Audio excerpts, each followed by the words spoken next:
The Prince of Darkness himself, Tony Blair, responsible for 1 million dead, thousands of them British service personnel, in wars that he chose to fight and to join, which had nothing to do with us, which were entirely the wrong thing to do in response to international events, was there at the cenotaph, with the little princelings and Princess Liz Truss. They were, I had almost forgotten Theresa May. She was there too. 6 British Prime Ministers, each of them responsible for the needless deaths of British service personnel, each of them supporting whatever the next war their successor is planning to join. Keir Starmer, the war criminal. Keir Starmer, the key participant in the genocide of the Palestinian people, in the mass murder of the Lebanese people. We now know 70% of the deaths in the Gaza Strip and in Lebanon are women and children. And guess what? The largest segment by age of those murdered in Gaza and in Lebanon are children between the ages of 5 and 9. Never mind working 9 till 5, 5 till 9 is the largest single group of people murdered, children murdered in the atrocities being committed by Sir Keir Starmer, the current British Prime Minister. But he will have had the wholehearted support of the waxen hypocrites standing all around him in Whitehall today. It is a perfectly proper ceremony. I myself have participated in it.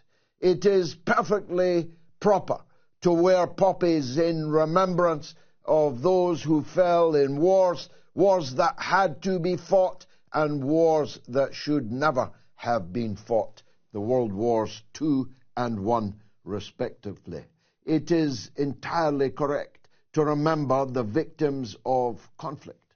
But when the people leading the commemoration are people who are currently involved in mass murder across the globe and contemplating, joining, even fomenting still greater conflicts, the only word is hypocrites. In the words of my national poet, Robert Burns, in his ode on the occasion of a Thanksgiving, "Ye hypocrites, are these your pranks, to murder men and gie God thanks?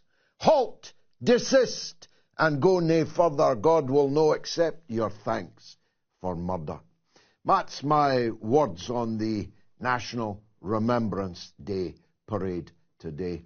The conflicts, of course, continue to burn in the Middle East.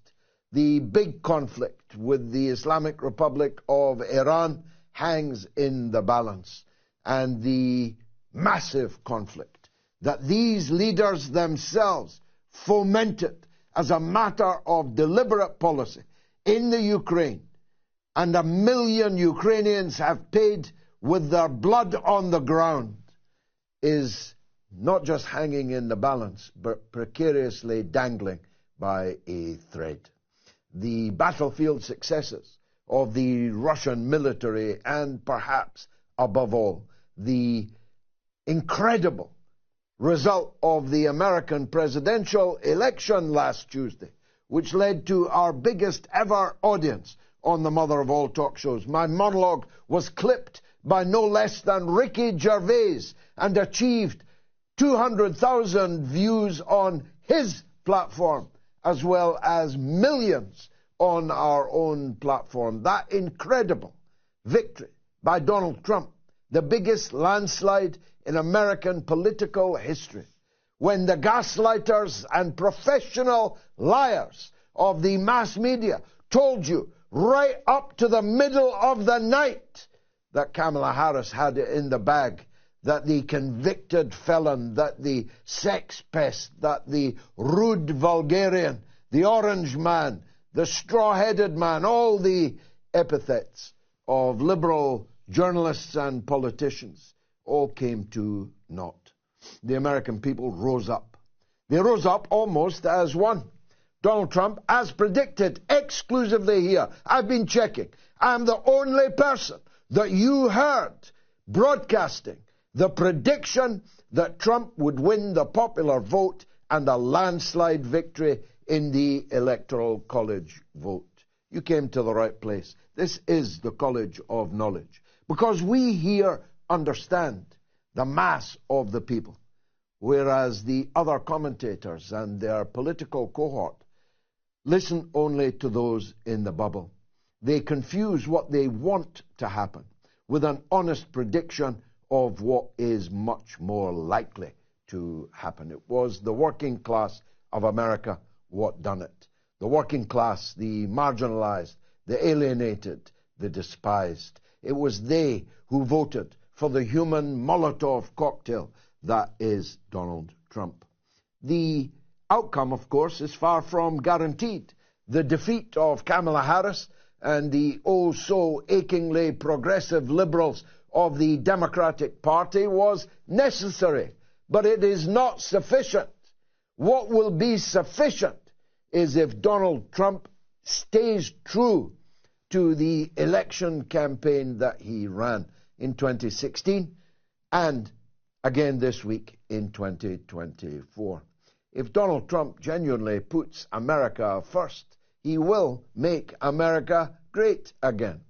But if Donald Trump plucks the monsters of the deep swamp and puts them around his cabinet table once more, he will be diverted, perverted, subverted from his purpose. It's a big battle, and it's already underway. A huge lobby by the military-industrial complex and their intelligence auxiliaries was launched to put Mike Pompeo either at the Department of State or at the Department of Defense. The former Secretary of State, former head of the CIA, is a much thinner man these days, but he is fat with his reputation for killing, for subversion, for spying, even on the American people themselves. He openly admitted it. He said it in a speech. We lied, we stole, we cheated. He could have added, we planned to murder Julian Assange on the streets of London outside of Harrods. There was a big push for Mike Pompeo, but it failed. And Donald Trump last night, in an unprecedented statement on Twitter, effectively sacked Mike Pompeo before he had even got appointed to anything. Maybe there's a vacant ambassadorship in Ulaanbaatar. No, that's too dangerous. Somewhere much farther away. Ouagadougou would be good for Big Mike as the ambassador of the United States. Trump sacked him on Twitter before even appointing him to any job. Ditto Nikki Haley, the half-unhinged, crazed warmonger who turned on Trump, who ran against Trump, who insulted Trump in the most obscene terms, was nonetheless keen to get a job in his administration. Trump sacked her on Twitter also.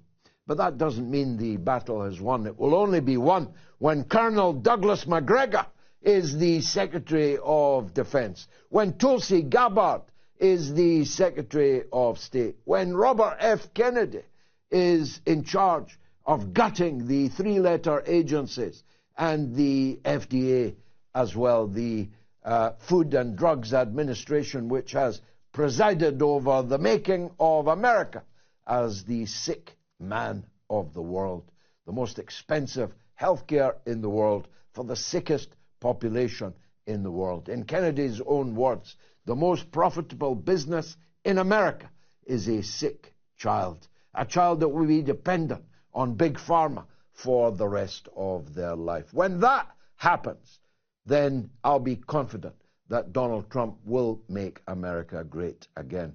It will only be great again if it withdraws from the foreign wars, the foreign entanglements, the never-ending wars in which the United States has been involved for almost every year of its short existence as a state. The United States is falling apart, deeply riven, fatally undermined by lack of investment in the public realm, in the bridges, the roads, the railways, in the public education and public health systems.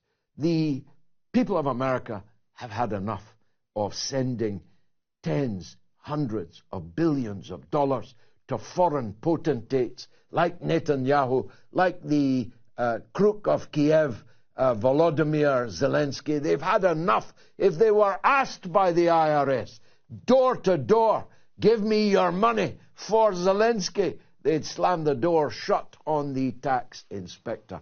That is for sure. The Americans have had enough of how things have been. And they're right so to be. And if Donald Trump responds to that, then he will be doing himself, historically, a very great favor. He will be doing the American public an even bigger favor, and he will be doing the world the biggest favor of all. As I said on Wednesday, we love you. We really, truly love you. We love your can-do spirit. We love your music. We love your movies. We love your sports. We love your scientific and other achievements. We love you. But we don't want to be you. We don't want to be ruled by you, and we sure ain't going to war over and over and over again at your behest.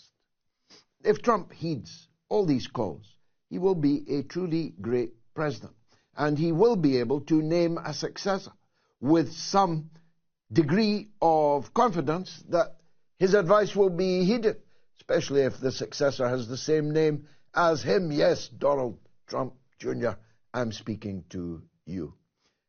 But if he falters and fails, then his second term will be as blighted as his first term was, and by the same bad actors.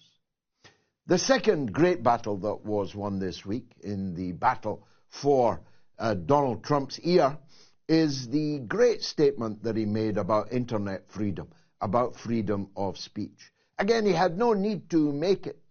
He might well have counseled himself that no need to provoke the serpents of the deep, even before I have taken office. But he did it. He declared that America was going to be the free speech capital of the world, that he would never again tolerate big tech strangling the First Amendment. He would never again tolerate the American government dictating to big tech who it must falsely label, who it must close down, who it must algorithmically strangle.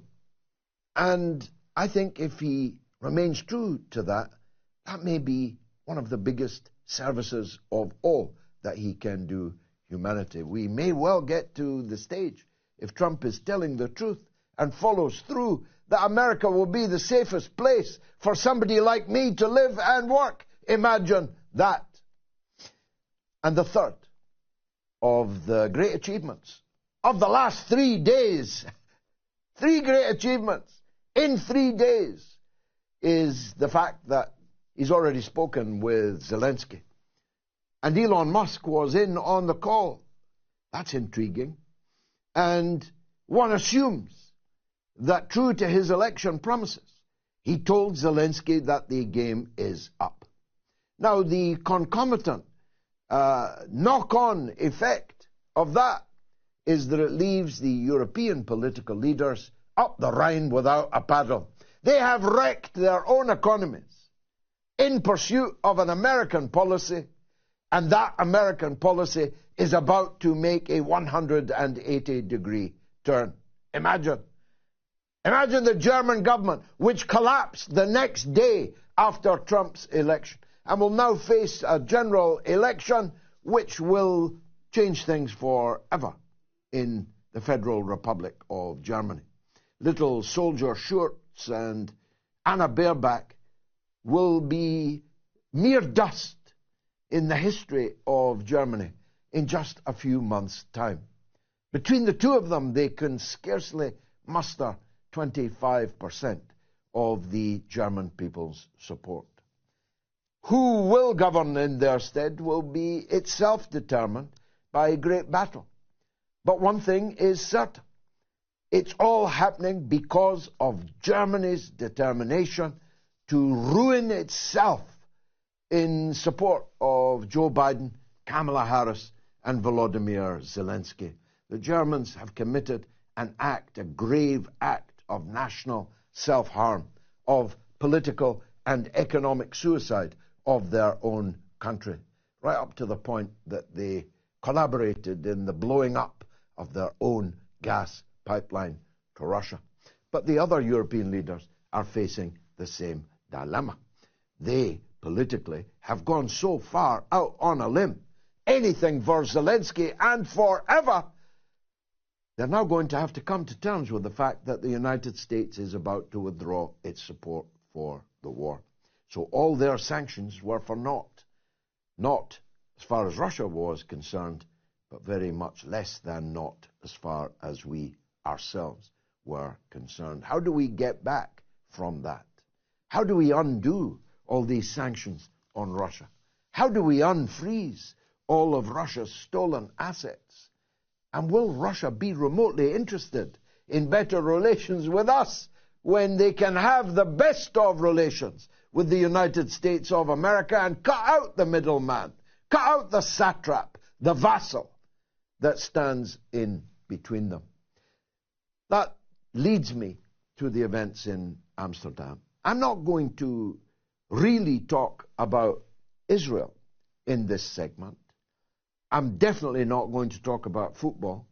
The fact that Ajax thumped Tel Aviv Maccabi 5-0 in a European football championship is of no interest to me, except en passant to ask, how is it that Israel, a Middle Eastern country, is participating in the European football competitions? But leave that aside. What I'm going to talk about in regard to the two tips from Amsterdam is the gaslighting, the utter, outright falsification of news and truth that accompanied the ruckus, for that is what it was, at the Amsterdam game midweek. According to all of the Western media, according to all of the Western political leaders, in the case of Penny Wong in Australia and David Lammy in London, in exactly the same words, they tweeted, both of them, exactly the same words. For those of you who don't think there's a conspiracy going on, for those of you who don't think that these five eyes are all really one eye, and a partially blind one at that. For them, what happened in a football riot was a pogrom. It was the Holocaust. Again, it was Kristallnacht, whose commemoration had to be cancelled as a result of the riotous behavior of the worst football fans in the world. Don't believe me about that. Believe the Israeli press. Believe the supporters of all the other Israeli football clubs.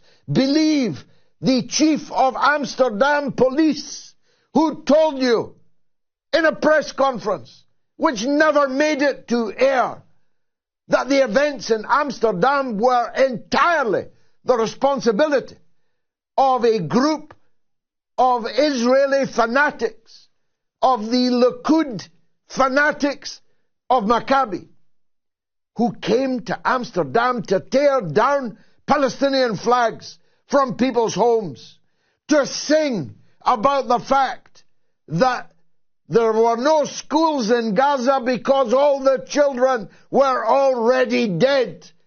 That's what they were singing during a moment's silence for the victims of the flooding in Valencia. They carried, according to the police, planks of wood, staves of iron, and possibly knives, as they roamed around looking for citizens of the Netherlands a super-friendly European country.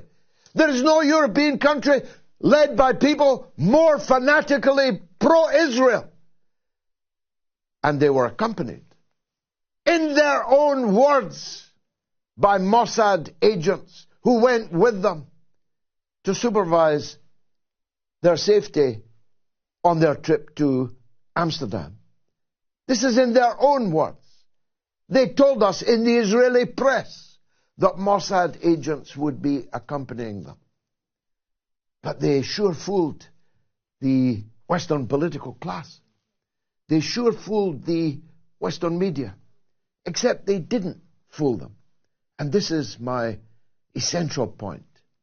Every journalist who regurgitated these lies about a pogrom knew that they were lying. They had read the Daily Mail of all places, a font of truth in this desert of Western media lying. The Daily Mail reported the truth. A 14-year-old boy broadcast the truth live from the streets of Amsterdam. The King of the Netherlands, the Prime Minister of the United Kingdom, chancelleries all over the Western world knew that they were lying, and it reminded me of that famous Groucho Marx skit in which Groucho's wife comes into the bedroom and catches him in bed with his secretary. He sits upright and proclaims that he's doing nothing wrong and asks her, "Who are you going to believe, me or the evidence of your own eyes?" That's what it was. Anyone who wanted to could see with their own eyes what happened in Amsterdam. But the gaslighters, the industrialized liars, the militarized mendacity regiments of correspondence told you that what you were seeing with your own eyes was not what you were seeing with your own eyes. And in the last hour, France has agreed that Israeli police can come to France and police the streets of France when Maccabi come to play in the same tournament in France in a few weeks' time. Their next scheduled game was to be in Istanbul. What could possibly go wrong? Singing about dead babies in Gaza in Istanbul. What could possibly have gone wrong? So UEFA have solved that problem. They have ordered the tie to be played in a neutral country. Israel, Netanyahu, has got all of these Western leaders and their media auxiliaries to dance to their tune. And you have to ask yourself, what is it about this small country of 8 million people that has got the Western political and media class so wrapped around their finger that even when they know that you'll know that they know that they're lying, they will continue to lie? I told you, it's going to be a bumpy night. Stay tuned. This is the mother of all talk shows.